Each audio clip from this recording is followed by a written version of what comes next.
Et c'est arrivé mercredi, un procureur spécial nommé mercredi aux États-Unis pour garantir l'indépendance de l'enquête chargée d'établir si oui ou non il y a eu collusion entre la Russie et l'équipe de campagne de Donald Trump. On parle de plus en plus de destitution à la Maison-Blanche. Cette hypothèse est-elle sérieuse? Je pose la question à Anne Désine. Anne Désine, bonjour. Bonjour David. Professeur des universités, spécialiste des États-Unis. Vous avez publié La Cour suprême des États-Unis, droit politique et démocratie chez Dalloz. Merci d'être en direct avec nous ce matin dans cette ambiance électrique du deuxième Grand Prix de Paris de Formule électrique. Rappelez-nous d'abord le contexte de cette affaire qui ressemble à un jeu de poupées russes puisque chaque jour amène son lot de révélations sur cette possible collusion. Oui, alors la Russie est au centre et cela depuis la campagne de Donald Trump. C'était frappant de voir combien tous les pays se faisaient critiquer, l'OTAN, etc. Mais la Russie était toujours sur un petit nuage de bienveillance. Et au fur et à mesure du temps qui a passé et de l'entrée en fonction, on a assisté... Alors à l'époque, le rythme, c'était plutôt tous les 15 jours. Maintenant, nous sommes tous les jours. Mais il y a eu le limogeage du conseiller spécial à la sécurité nationale, Michael Flynn. Ensuite, il y a eu le limogeage du ministre de la Justice par intérim, Sally, parce qu'elle avait... le motif, c'était qu'elle refusait d'appliquer le décret anti-immigration, mais la réalité, c'était qu'elle avait prévenu la Maison-Blanche et donc Donald Trump que Flynn avait menti à cause des écoutes sur les Russes, etc. Et ensuite, récusation du ministre de la Justice, Jeff Sessions, qui avait aussi dissimulé ses contacts avec les Russes, qui a dû se récuser sur tout ce qui touchait à la Russie. Mais en fait, il continue à toucher, en particulier au limogeage du directeur du FBI dont vous parliez. Et puis, depuis 10 jours, alors c'est tous les jours, il y a eu effectivement le limogeage du directeur du FBI. Sur le papier, le président peut limoger. Mais c'est un poste de 10 ans. Et surtout, ce qui a envenimé les choses, c'est que dans ses tweets toujours incriminants, le président dit « Oui, c'était un problème quand même, il ne voulait pas abandonner.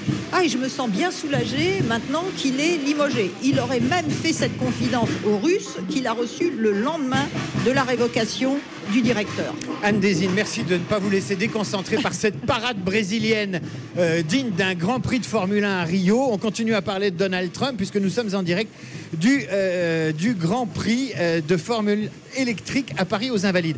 Alors, l'information de la semaine, c'est la nomination de ce procureur spécial chargé d'enquêter sur une éventuelle collusion entre les hommes de Trump et la Russie. Qu'est-ce qu'elle change, cette nomination ? Alors, c'était ce que réclamaient les démocrates depuis plus d'un mois. Alors, quelque part, c'est une bonne affaire parce que celui qui a été nommé, Mueller, est quelqu'un d'une intégrité totale et qui a une réputation de bien résister à l'exécutif. Donc, sur le plan de la justice, c'est-à-dire va-t-on un jour savoir la vérité, c'est une très bonne affaire.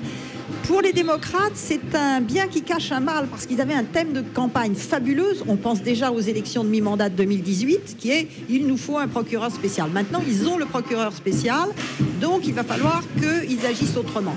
Pour les républicains, c'est aussi en partie une bénédiction parce que ils étaient soumis aux pressions des médias. Les médias sont très actifs. On est revenu aux médias de Watergate qui investiguent et non pas les médias de l'époque Bush qui étaient des bénis oui-oui, disons. Et donc, la deuxième demande des démocrates, c'était de créer une commission indépendante. Il y a déjà 4 commissions au Congrès, mais elles sont aux mains des républicains. La commission indépendante, c'est quelque chose que le Congrès doit créer, mais qui est extérieur au Congrès, donc garant d'indépendance. Donc, la pression sur les républicains est moins forte parce que maintenant, ils vont pouvoir dire, écoutez, nous avons un procureur spécial, donc bien protégé des pressions de la Maison-Blanche. C'est l'intérêt que ce soit un procureur spécial et non pas un procureur normal, entre guillemets. Et donc, nous n'avons pas besoin d'une commission indépendante. Si ce n'est que le procureur, il travaille au pénal, alors que le but d'une commission indépendante, c'est de faire la vérité et de réfléchir à des remèdes pour l'avenir. Comment il va travailler ce procureur? Qui va-t-il entendre? Peut-il entendre Donald Trump? Peut-il entendre son entourage? Qu'est-ce qui va se passer dans les jours qui viennent? Alors, c'est une disposition législative qui dispose quels sont ses pouvoirs. Ils sont absolument énormes dans la mesure où il a un pouvoir de subpoena, c'est-à-dire de citation à comparaître. Il peut demander à tout témoin dont il juge que c'est utile de comparaître, y compris le président des États-Unis.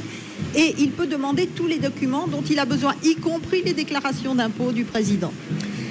Comment l'opinion américaine suit cette affaire? Est-ce qu'elle est sidérée à l'idée que le président qu'elle a élu il y a 6 mois puisse être éventuellement destitué? On parle de plus en plus d'impeachment, d'empêchement, de destitution du président à la Maison-Blanche. C'est un feuilleton qui va durer 18 mois et qui va pourrir le mandat présidentiel de Donald Trump. Oui, le mandat est déjà pourri, il va continuer d'être pourri parce que le procureur spécial, il va lui falloir au moins 18 mois pour enquêter. Donc pendant 18 mois, on a cet épouvantable nuage noir sur la Maison-Blanche, si j'ose dire, parce qu'on ne sait pas ce qu'il va trouver. Mais a priori, il va trouver beaucoup de choses et puis il va tirer les fils et remonter.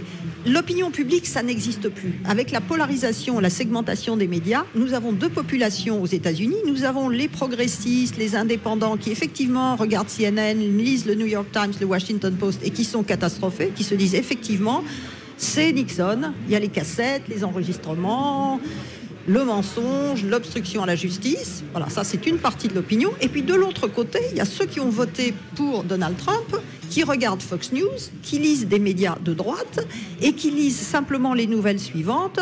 Je suis brimé, je suis le président contre qui il y a une chasse aux sorcières. Jamais on n'a traité aussi mal un président. Ma vie est dramatique, mais rassurez-vous, je travaille pour l'Amérique.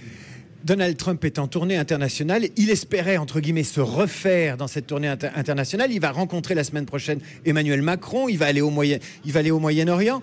Est-ce qu'il va pouvoir faire sereinement de la diplomatie, ou est-ce que les chefs d'État européens au Moyen-Orient vont regarder face à eux un président en sursis? Alors au Moyen-Orient, il a une assez bonne image, non pas en raison de lui-même, vu qu'il a de nombreuses attaques contre l'islam, mais parce que le Moyen-Orient détestait la politique d'Obama, donc ils se disent finalement peut-être ce sera mieux. Donc a priori, il avait une sorte de préjugé favorable et il espérait beaucoup de ce voyage. Simplement, comme il vient d'arriver à Riyad là, ce matin, au moment où nous parlons. Pendant le vol, on a entendu encore d'autres déclarations qui, là, ne toucheraient plus les proches de Trump durant la campagne, mais peut-être un conseiller à la Maison-Blanche.